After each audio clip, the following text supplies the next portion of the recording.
Today, we are diving into the incredibly profound, honestly beautiful story of an unnamed woman in the Quran. Now, even though her name isn't explicitly dropped in the text right there, she is famously known as the woman who laughed. And what's so fascinating about her story isn't just the history, it's how her unbelievable journey of patience, immense sacrifice, and just absolute, unshakable trust in the divine can literally help us cope with our own personal struggles today. Let's get into it. We're going to start right in the middle of a really captivating mystery. The scene is incredibly tense. Picture this. Angels, disguised as human guests, show up to visit Prophet Ibrahim. Being the wonderfully hospitable guy he is, he immediately offers them a roasted fat calf. But they refuse to eat. Instantly, the atmosphere in the room just drops. Because back in those days, a guest refusing your food, that was a terrifying sign of ill will or impending danger. So there's real fear in the room. But then, out of nowhere, Abraham's wife, who was standing behind a veil, bursts into pure astonishment and laughter.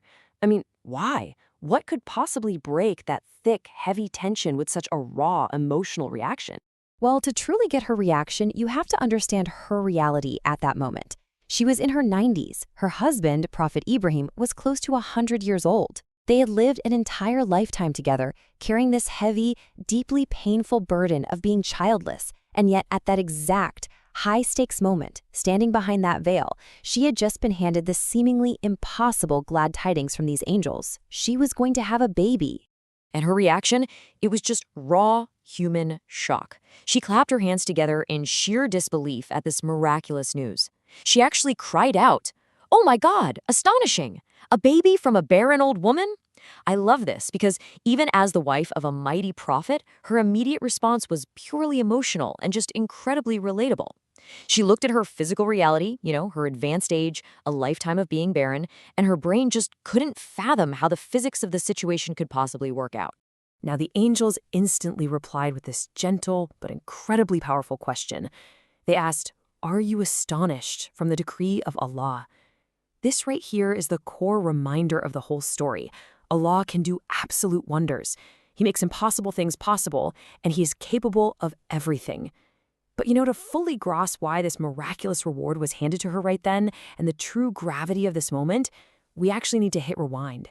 We've got to understand the lifelong trials she endured just to reach this single second of glorious disbelief.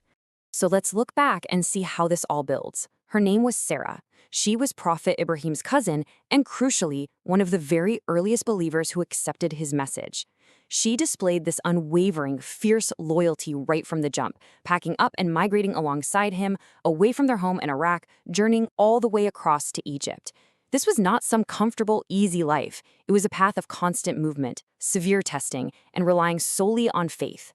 Historical sources actually mention that Sarah is considered one of the 3 most beautiful women ever created. But honestly, her physical appearance is just a footnote here. What truly defined her character was her beauty of Iman, her inner faith. It was this remarkable, beautiful combination of physical beauty, steadfast loyalty to her husband, and a profound, unshakable spiritual devotion that grounded her through some pretty terrifying ordeals. And speaking of terrifying ordeals, imagine what happened when they arrived in Egypt. A tyrant Pharaoh there heard about her unmatched beauty and actually attempted to seize her. Ibrahim had to tell the Pharaoh she was his sister in faith just to protect his own life.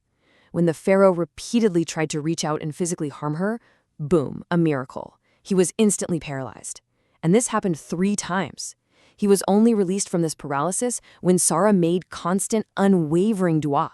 She actually prayed for his recovery. The Pharaoh was so completely spooked by her immense spiritual power that he just let her go, realizing, okay, this is no ordinary human, this is a deeply righteous woman protected by the divine. So after they leave Egypt, the Pharaoh gifts Sarah a servant named Hajar. As the years tick by, despite Sarah's incredible righteousness and that spiritual power we just talked about, she still faced the agonizing trial of remaining completely barren. As a human being, she felt natural jealousy, which, let's be real, is totally normal.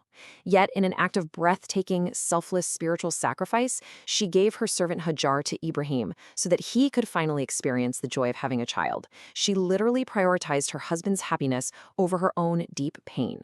All right, so keeping all those decades of patience and sacrifice in mind, let's return to our central mystery.